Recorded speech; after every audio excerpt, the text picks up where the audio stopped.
This is Damien Cave reporting for the New York Times from Mexico City traffic.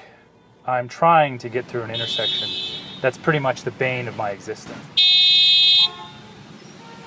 On a bad day, it takes me nearly a half hour just to go a few hundred feet. A big part of the problem, of course, is that too many people here insist on driving. But this intersection also features a subway station, and there are just way too many taxis that stop to pick people up. The traffic police tend to just stand around, even when there are people running red lights, like this guy. What's interesting is what happens because we're all stuck in place. A bad intersection like this one creates a captive audience, and a whole lot of people who are trying to turn drivers into customers. When I came to this intersection this morning, this is who I found.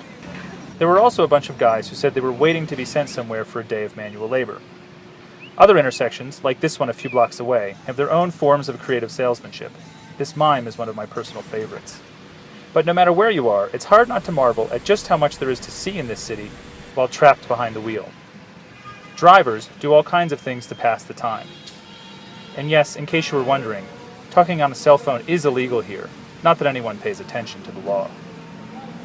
Personally, I always appreciate the people selling food or just those brave enough to push it through the streets. This is another guy I see a lot. I think he's selling a bug zapper, but I'm not really sure.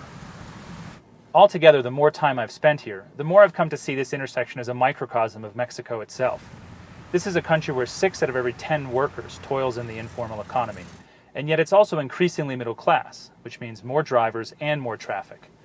That's why whenever I can, I decide to walk.